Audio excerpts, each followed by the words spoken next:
Mrs. Wilson disliked her daughter-in-law Lauren from the very beginning. The woman believed that the daughter of an ordinary teacher was no match for her son, a promising young man working as a deputy director of a developing company. She kept telling Mark that he had chosen an unsuitable bride and asked him to leave her before it would be too late. But Mark did not listen to his mother's admonitions. He married the girl he loved, in spite of all protests and prohibitions. His mother was angry for some time. She even stopped talking to her son for a while. But then she pretended to accept his wife, though at every opportunity she tried to insert her motherly opinion. In conversations with her son, the woman not only reproached Lauren for her inexperience and inability to keep house, but also considered her frivolous and too often smiling at other men. However, Mark did not believe his mother's words. He trusted his wife, loved her, and could not even imagine that she would suddenly decide to cheat on him.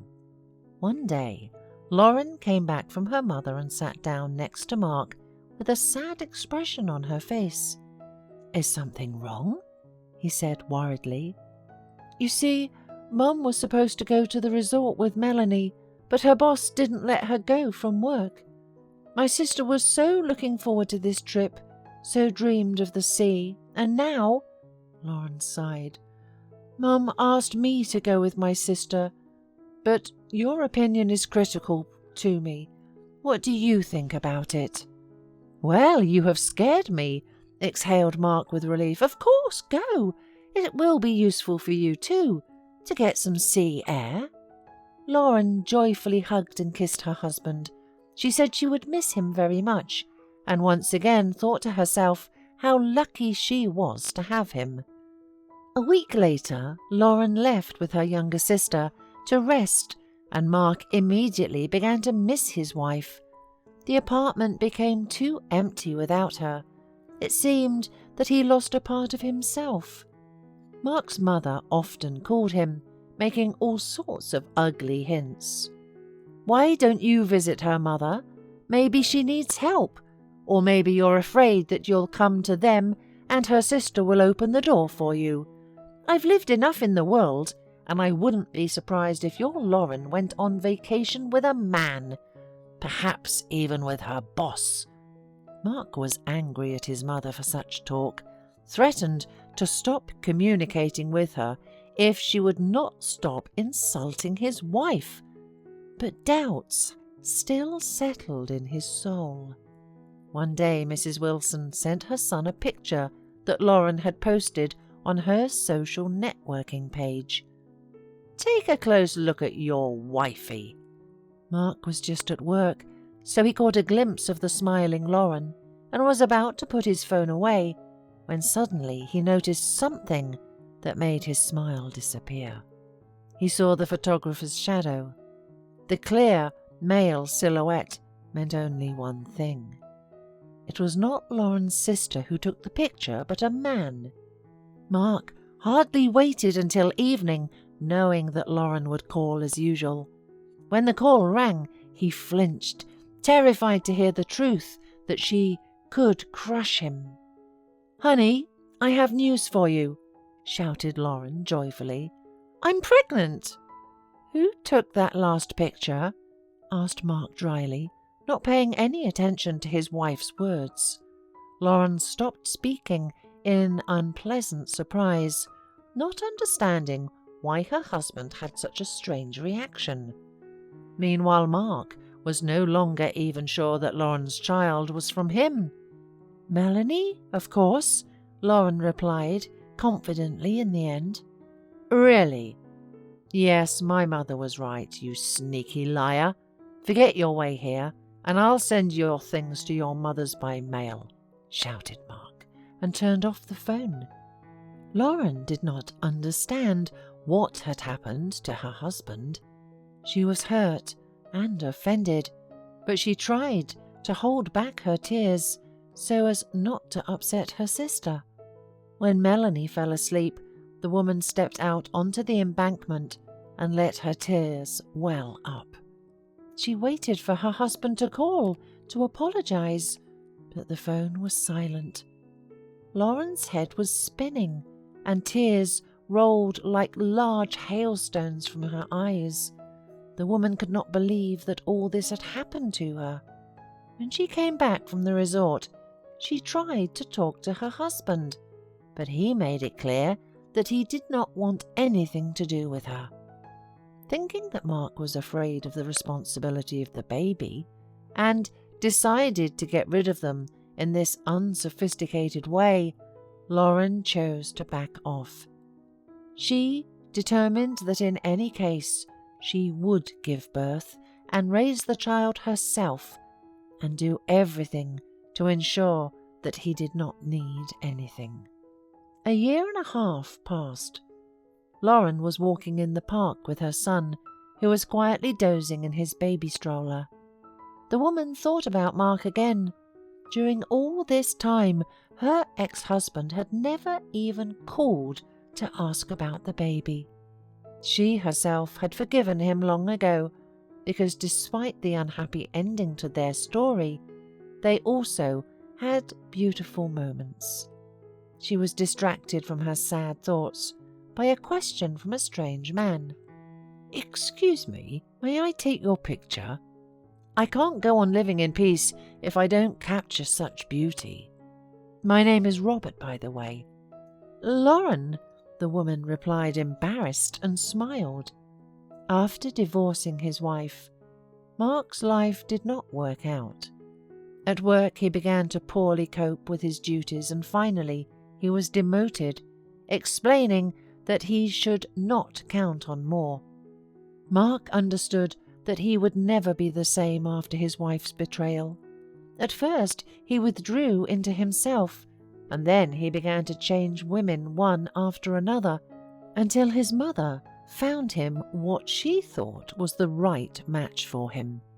He had been dating with Patricia for several months, and he considered her suitable for him, but still she did not seem genuine to him, in contrast to his ex-wife. One day Mrs. Wilson told her son that she managed to get tickets to a resort at a good discount, and she offered Mark to go with Patricia to rest. The mother was persistent, and Mark agreed, sadly remembering that it was the resort where Lauren had cheated on him with another man. 2 weeks later, Mark and Patricia were walking along the waterfront and took pictures as a memento. For some reason, the man decided to take a photo in the exact spot where Lauren was standing at a time. Patricia snapped a picture and handed Mark the photo, but to his surprise, he saw the same man's shadow in the photo once again. Mark looked up and saw a huge statue of the man behind Patricia. Instantly realizing what a terrible mistake he had made, Mark told Patricia on the same day that he did not really want to be with her. Leaving her alone on vacation, he hurried home. Back in the city, he berated himself for his measures and betrayal to the woman he had loved. He realized that he himself had ruined his happy life and broken the fate of not only his wife, but also his child. His head was bursting with thoughts, and most importantly, he did not know where to look for Lauren now. He decided to go to her mother's home to find out his ex-wife's address, but Lauren opened the door herself. "Lauren, I'm sorry. I know it was the statue's shadow, not the man's. I've been such a fool," whispered Mark. "I know," replied Lauren, "but would it make a difference?"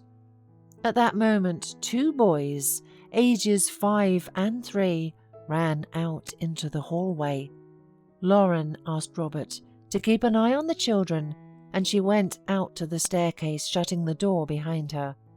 Already realizing that he had come too late, Mark asked sadly, "Are you happy?" "Very happy.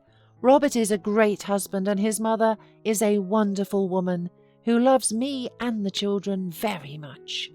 We have a happy family." "What about me? What about my son?"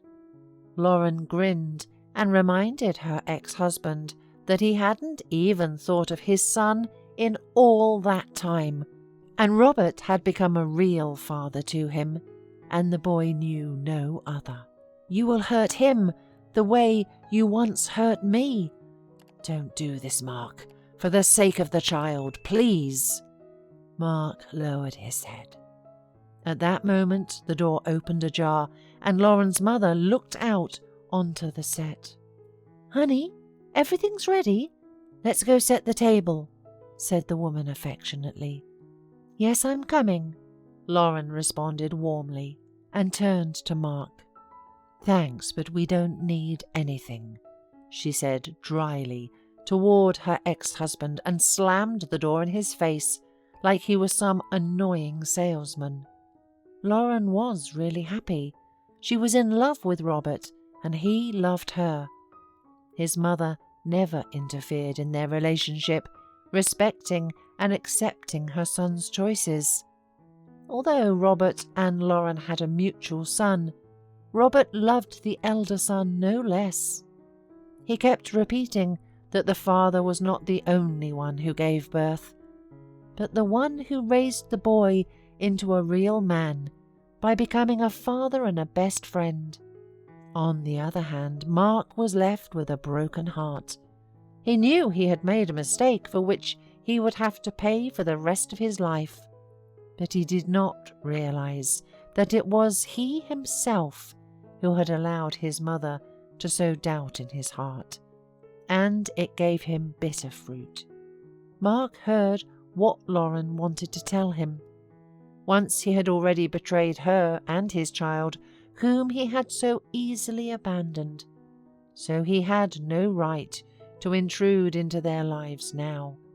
Mark was heartbroken that somewhere out there, behind a closed door, his little son, whose name he did not even know, was running around, but he would never dare to destroy his happy world.